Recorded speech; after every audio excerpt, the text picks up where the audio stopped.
Baiklah, Assalamualaikum warahmatullahi wabarakatuh. Di sini saya Muhammad Akil Ilham dengan NIM B1B12215 akan menjelaskan materi selanjutnya atau materi yang ketiga, yaitu tentang struktur dan siklus APBD kabupaten atau kota. Baiklah, langsung saja kita masuk pada materi pertama, itu tentang struktur APBD kabupaten atau kota. Terbagi menjadi tiga strukturnya, yaitu ada pendapatan daerah, belanja daerah, dan pembiayaan daerah.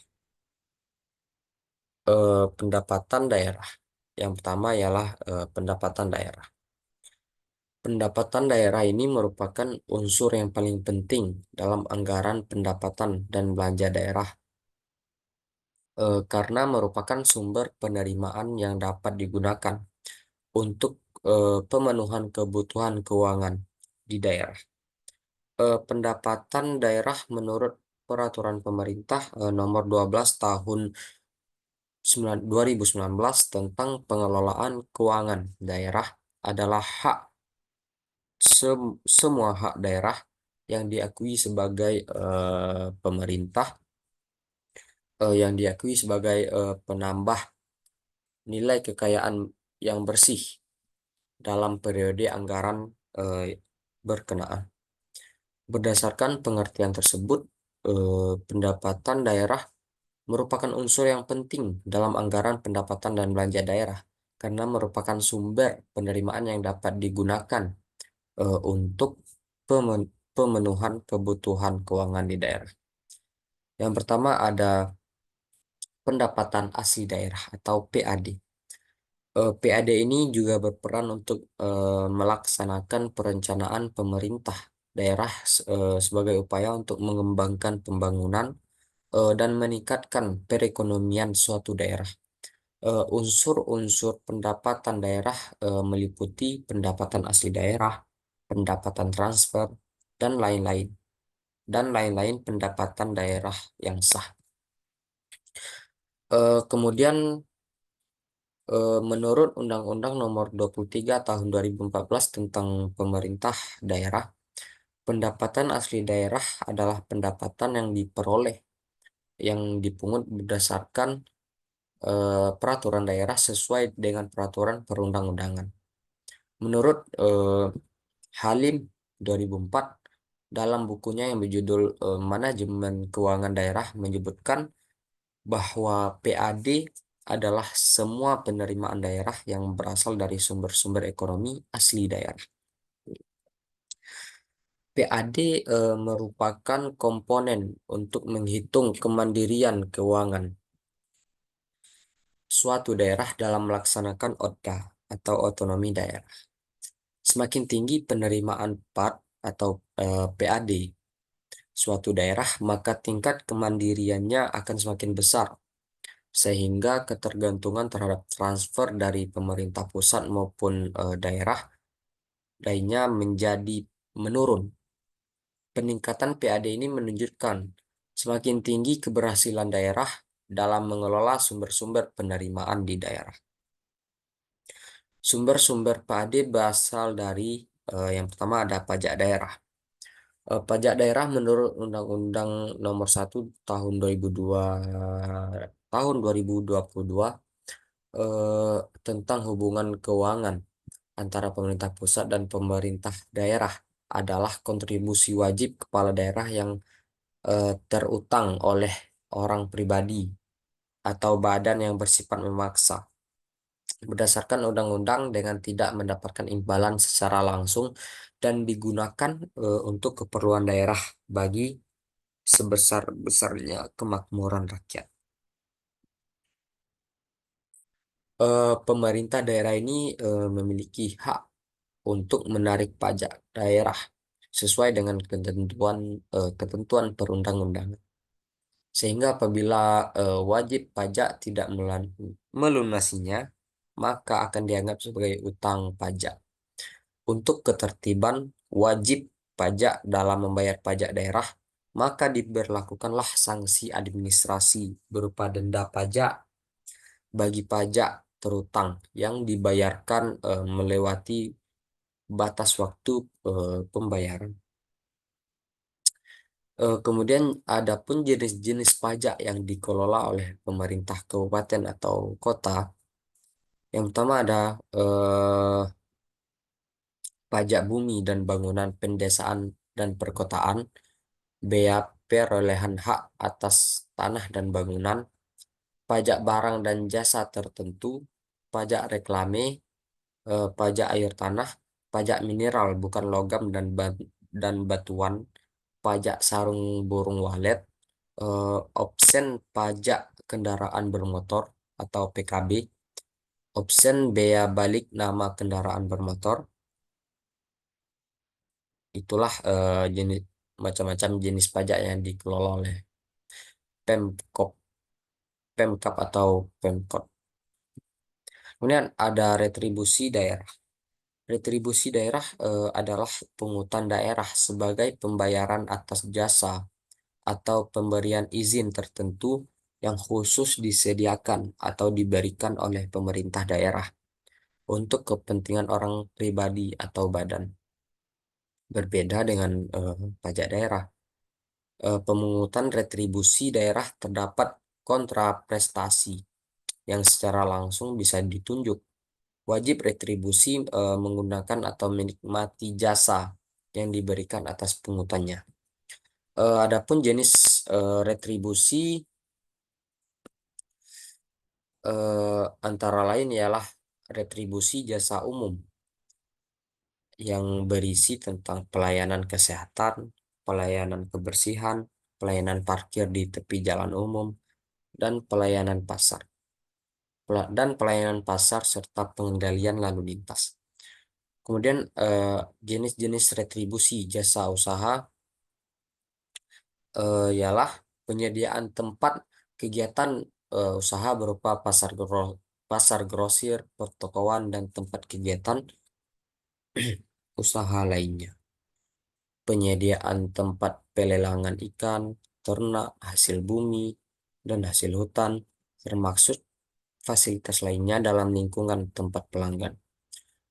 Kemudian penyediaan tempat khusus parkir di luar badan jalan, penyediaan tempat penginapan atau pesanggerahan atau villa, pelayanan rumah potong hewan ternak, pelayanan jasa ke pelabuhan, pelayanan tempat rekreasi, pariwisata, dan olahraga, pelayanan penyeberangan orang atau barang dengan menggunakan kendaraan di air, penjualan hasil produksi usaha pemerintah daerah, dan pemanfaatan aset daerah yang tidak mengganggu penyelenggaraan tugas dan fungsi OPD. Kemudian perizinan retribusi tertentu yang berisi tentang persetujuan bangunan gedung, penggunaan tenaga kerja asing, dan pengelolaan pertambangan rakyat. Oke, yang kemudian belanja daerah. Belanja daerah ini adalah semua kewajiban daerah yang diakui sebagai pengurang nilai kekayaan bersih dalam periode tahun anggaran yang bersangkutan. Undang-Undang Undang-Undang 33 tahun 2004. Belanja daerah meliputi semua pengeluaran dari rekening kas umum daerah yang mengurangi ekuitas dana lancar yang merupakan kewajiban daerah dalam satu tahun anggaran yang tidak akan diperoleh pembayarannya kembali oleh daerah. PP nomor 58 tahun 2005 tentang pengelolaan keuangan. Terbitnya Peraturan Pemerintah Nomor 12 Tahun 2019 tentang pengelolaan keuangan daerah dan dijabarkan dalam Peraturan Menteri Dalam Negeri Nomor 77 Tahun 2020 tentang pedoman teknis pengelolaan keuangan daerah berpengaruh terhadap belanja daerah pada penyusunan APBD yang mulai diimplementasikan pada tahun anggaran 2021. Belanja daerah merupakan semua kewajiban pemerintah daerah yang diakui sebagai pengurang nilai kekayaan yang bersih dalam periode tahun anggaran berkenaan. Tujuan belanja daerah adalah untuk mendanai pelaksanaan urusan pemerintahan yang menjadi kewenangan daerah yang terdiri dari urusan pemerintahan wajib, urusan pemerintahan pilihan, itu yang termasuk di dalam tujuan belanja daerah. Kemudian belanja daerah ini disusun dengan menggunakan 3 pendekatan, yaitu dengan kerangka pengeluaran jangka menengah daerah, penganggaran terpadu, dan penganggaran berbasis kinerja. Di samping itu, belanja daerah harus disusun berdasarkan standar harga dan analisis standar belanja. Terbitnya Peraturan Pemerintah Nomor 12 Tahun 2019 tentang pengelolaan keuangan daerah dan dijabarkan dalam Peraturan Menteri Dalam Negeri Nomor 77 Tahun 2020 tentang pedoman teknis pengelolaan keuangan daerah yang berpengaruh terhadap belanja daerah pada penyusunan APBD yang mulai diimplementasikan pada tahun anggaran 2021.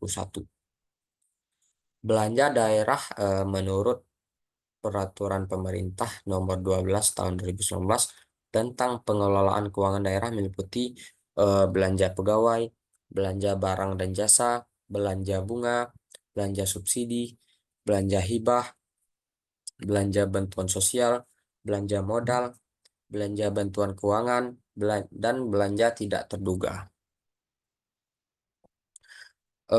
Dan yang kemudian ada pembiayaan daerah. Pembiayaan daerah adalah setiap penerimaan yang perlu dibayar kembali atau pengeluaran yang akan diterima kembali, baik pada tahun yang berkenaan maupun pada tahun anggaran berikutnya. Pembiayaan daerah terdiri dari penerimaan pembiayaan meliputi silva, pencairan dana cadangan, hasil penjualan kekayaan yang dipisahkan, penerimaan pinjaman daerah, penerimaan kembali pemberian pinjaman daerah, dan penerimaan pembiayaan lainnya.